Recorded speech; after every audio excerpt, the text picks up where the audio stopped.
Hoje você vê uma reportagem especial do Epoch Times. Há muitos anos estamos noticiando sobre as violações de direitos humanos do Partido Comunista Chinês. Em especial, algo que muitos têm dificuldade de acreditar são as evidências quanto à extração forçada de órgãos. A grande maioria das pessoas não sobreviveria a um procedimento como esse. Se sobrevivessem, é pouco provável que um regime autoritário, como o Partido Comunista, deixasse essa pessoa livre, e se ela se tornasse livre, é pouco provável que saísse da China. Mas, entre o que são possivelmente dezenas de milhares de casos, após décadas, esse ano, finalmente, tivemos um caso assim. O primeiro sobrevivente conhecido da extração forçada de órgãos, dirigida pelo Estado chinês. A maior parte das vítimas desse crime são praticantes de Falun Gong, uma prática meditativa pacífica, baseada em verdade, compaixão e tolerância, que é brutalmente perseguida na China desde 1999. Outros grupos religiosos ou étnicos também são perseguidos, e acredita-se que a minoria étnica uigur, no oeste da China, também seja vítima de extração forçada de órgãos, além de possivelmente outros dissidentes, incluindo cristãos. Trazemos dados desse sobrevivente e também conversamos com o advogado internacional de direitos humanos David Matas, um dos primeiros a investigar a fundo essa situação dentro da China. A seriedade de sua pesquisa lhe rendeu uma indicação ao Prêmio Nobel da Paz. Vamos conferir. David, eu nunca imaginaria conhecer um sobrevivente real da extração forçada de órgãos.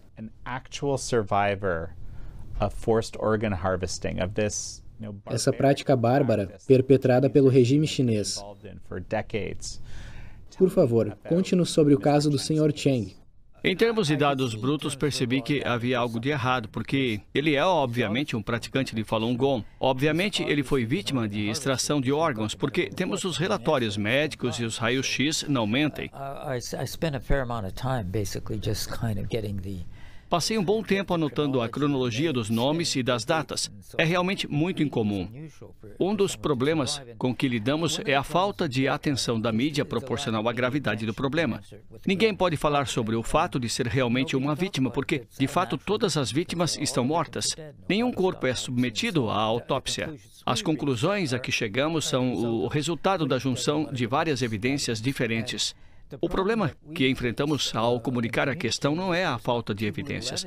São muitas. Temos milhares de notas de rodapé, centenas de páginas, que juntas contam uma história. Você não pode escolher uma frase e dizer, é isso. Mas com ele é muito simples. Ele diz, isso aconteceu comigo. Em 4 de setembro, o sobrevivente Pai Ming-Cheng respondeu publicamente e desafiou a afirmação bizarra do regime chinês de que o operou para o seu próprio bem.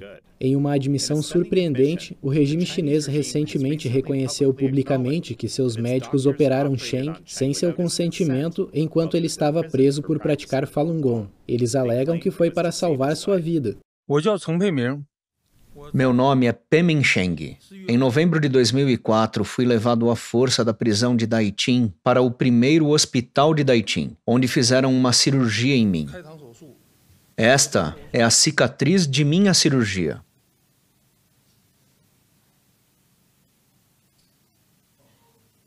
Ela tem 35 centímetros de comprimento. Hoje, enquanto estou aqui, posso parecer normal, ando e falo normalmente, mas, na realidade, nunca poderei voltar a ser a pessoa que fui um dia. Meu lado esquerdo sofre dores constantes e lateja a cada pulsação. À noite, tenho dificuldade para respirar quando estou deitado e isso é realmente insuportável. Na prisão, fizemos um pacto entre nós prisioneiros, de que quem sobrevivesse deveria contar ao mundo a verdade sobre a perseguição que sofremos. Hoje estou aqui não apenas para falar por mim. Muitas das pessoas que estavam comigo na prisão morreram e não podem mais falar. Pai Ming-Cheng conseguiu vir para os Estados Unidos com a ajuda do ex-secretário adjunto de Estado para a Democracia, Direitos Humanos e Trabalho, Robert Destro. O que foi necessário para levar o Sr. Cheng para os Estados Unidos? Pois sei que havia uma recompensa pela cabeça dele. Havia uma recompensa por sua cabeça e ele estava escondido na Tailândia. Quando fiquei sabendo do caso, eu disse, vamos tirá-lo de lá? Tivemos que negociar com o governo tailandês porque ele não estava na Tailândia legalmente. Nós o tiramos de lá e o trouxemos para cá, e o resto é história.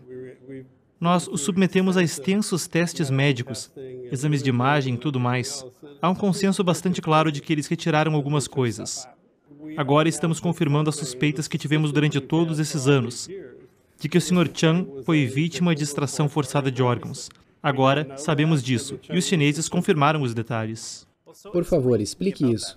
Como eles podem ter confirmado os detalhes? Eles confirmaram que a cirurgia aconteceu, eles confirmaram onde ela ocorreu, eles confirmaram quando ela aconteceu. Conseguimos levar o Sr. Chang para os Estados Unidos e conseguimos que especialistas independentes dessem uma olhada no interior e vissem o que estava faltando. Confirmamos essa parte.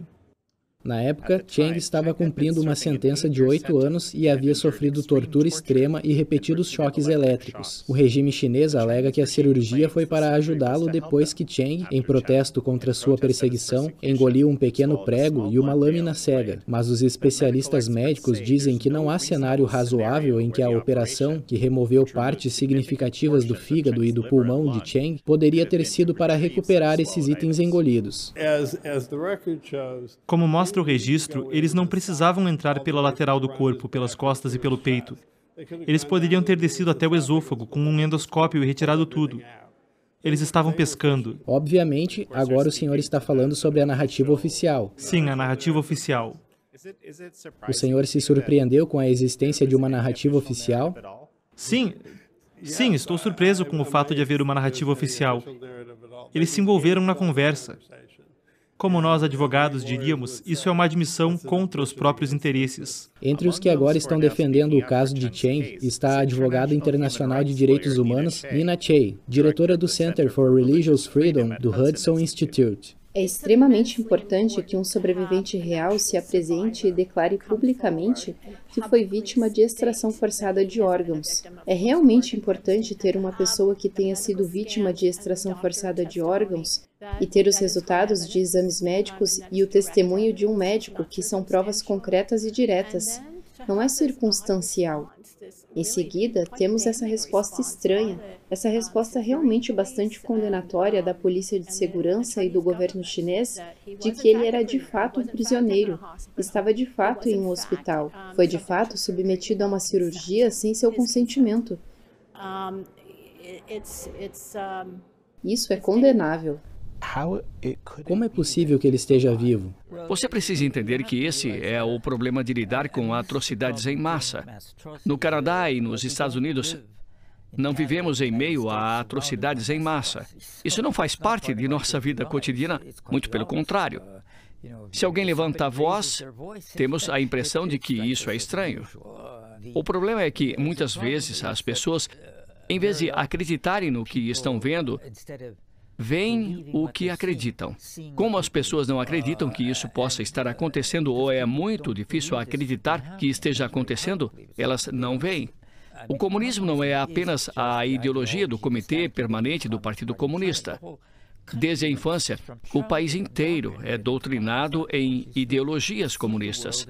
Eles veem o mundo de uma maneira diferente.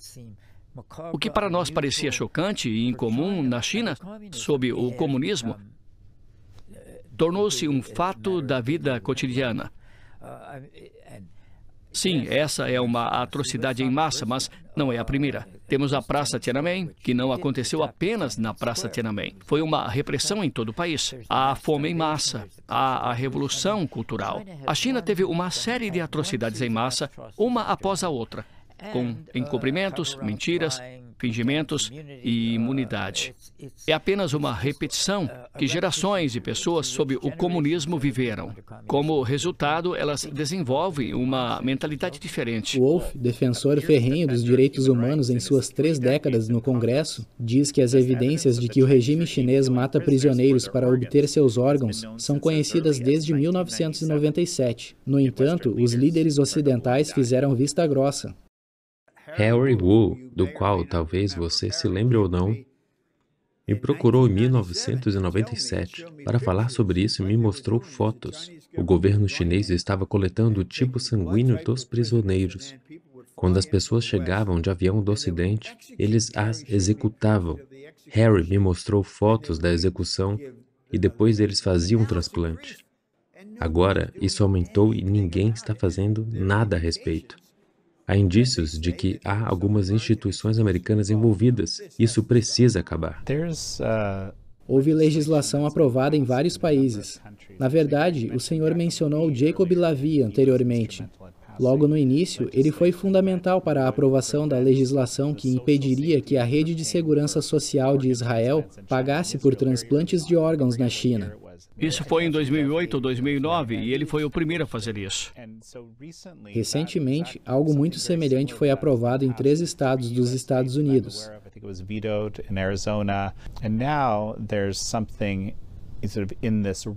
A Lei de Proteção ao Falun Gong foi aprovada pela Câmara por votação de voz e agora segue para o Senado. Essa é a primeira lei federal sobre esse assunto. Há também a Stop Organ Harvesting Act, Lei de Interrupção da Colheita de Órgãos, que também foi aprovada pela Câmara dos Deputados, que está sendo analisada pelo Senado. Mas ela não foi promulgada e ainda está sendo discutida. Trata-se de aumentar a conscientização, porque eu diria que a maioria dos pacientes não sabe que alguém está sendo morto por seus órgãos. Pode ser um pensamento fantasioso, pode ser cegueira intencional, mas alguns deles, talvez a maioria, acreditam genuinamente em qualquer história inventada pelos comunistas chineses. Isso não vai acabar com o sistema na China, mas desestimularia as pessoas a irem à China para fazer transplantes. What's your hope for the exposure of this story now and this kind of, Qual é a sua esperança em relação à exposição dessa história? A atenção da mídia e a legislação apresentada ao Congresso agora. Putting all those things together, what can be done with this, I guess, is my question. The wheels of justice. As rodas da justiça e as rodas dos direitos humanos se movem lentamente, mas inexoravelmente. Eventualmente, o sistema alcançará o partido, porque a vitimização alcançará o partido. Em última análise, não se trata apenas da China comunista, mas da vitimização em todos os lugares. Basicamente, em um sistema repressivo, estamos lidando com pessoas internas e externas. Os internos reprimem os externos, mas ninguém dura para sempre. Eventualmente, os de fora se tornam os de dentro, porque são os únicos que restam. Eles não querem mais continuar com isso porque já viram a vitimização. Ela simplesmente entrará em colapso sob o peso de seus próprios danos. Obrigado por assistir. Você pode ver a entrevista completa e muito mais na Epoch TV Brasil. Acesse epochtv.com.br.